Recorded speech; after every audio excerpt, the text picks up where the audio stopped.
25/4/2026 ዓ.ም የአቶ ወንዴ ፈረደ አጭር የሕይወት ታሪክ። አቶ ወንዴ ፈረደ የተወለዱ እንደ አውሮፓ አቆጣጠር በ1923 ዓ.ም በጎንደር ክፍለ ሀገር በጎንደር አውራጃ በለሳ ወረዳ ዞዛ አምባ ከተባለው ሀገር ከአባታቸው ከአቶ ፈረደ ቦጋለ ከእናታቸው ከወይዘሮ አደይ ረዳ ተወልደው አደጉ።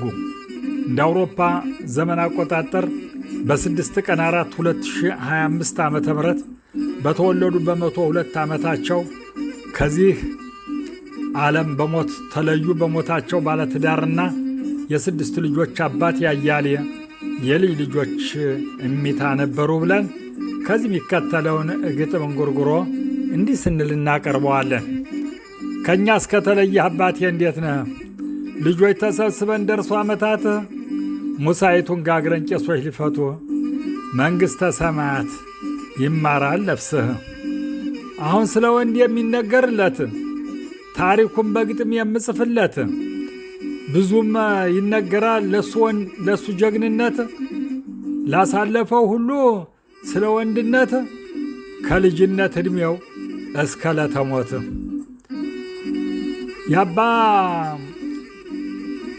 አባ ጉልበት ወንዴ ታሪኩ ሲወሳ ፈጣን እንደ ነብር ደፋር እንዳንበሳ ጉልበታሙን እንጂ አይነካም ኮሳሳ ደርሶ አይነካም እንጂ ተነኩተኝሳ ለሞትም ማይፈራ ለነብሱም ማይሳሳ በክትክታ በትር ያስቀራል ጎልማሳ።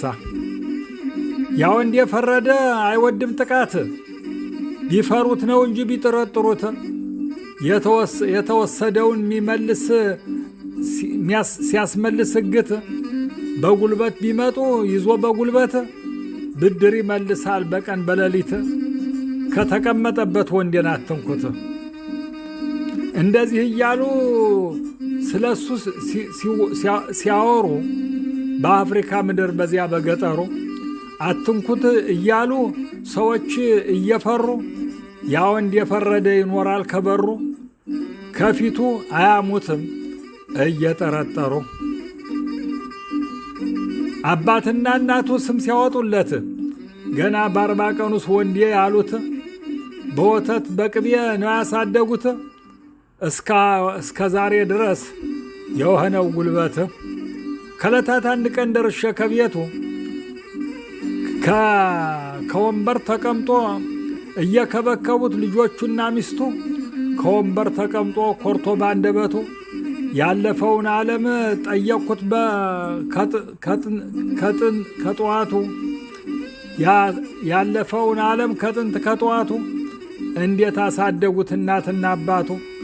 እኔም ስጠይቀው ነገረኝ በእውነቱ በልጻፈው እያለኝ ይህን ሁሉ ነግሮ ሞት አይቀርምና ሰው ሆኖ ተፈጥሮ ታሪኬ ይነበብ በግጥም በእንጉርጉሮ አዳም የተሠራው ለካስ ካፈር ኑሮ ስም ባለም ይኖራል አጥንቱ ተቀብሮ አንድም ተደስቶ አንድም ተቸግሮ ኩርኩም ብሎ ተኛ ይህን ሁሉ ነግሮ።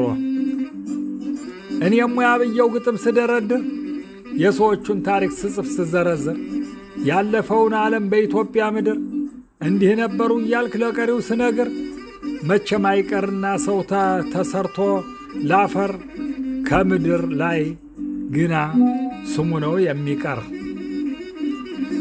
የአዳም ዘር በሙሉ መሃይሙ ቄሱ ከላይኛው ዓለም ሂዳችሁ ስትደርሱ ከቶ ለምንድነው የማትመለሱ? የሰማይ ቤታቸው ሰፊ ነው መቅደሱ። ቢኮሩ ቢከብሩም ቢነቅሱ ቢከሱ ቢቀሱ ቢነክሱ ሁሉም መምጣት አይቀርም ወደሱ። ሁሉም መምጣታቸው አይቀሩም ወደሱ። ዛሬም በዓመታት በቀብርህ ደርሰን ከቀብርህ በላይ ችቦ አበባ ኑረን ስምህን በዜማው በግጥም ቀምረን በንባ እየተራጨን ተመለስነ ዙረን ፍቅርህን አውቃለሁ ትዳር ቤትህን ትመጣለህ ብለን እያየን በሩን ለካስ ቁርጥ ሆኗል መለየታችን መንግሥተ ሰማያት ይማር ነፍስህን ይላሉ። ይህን በጊዜው በሕይወት ታሪኩን አንበን ብናሰማም ዛሬ እስኪ ለዓመታቱ ግጥሞችን ብቻ እንዲህ ስን እናቀርባለን። ያው ጀግና ስለሆነ የጃሎታው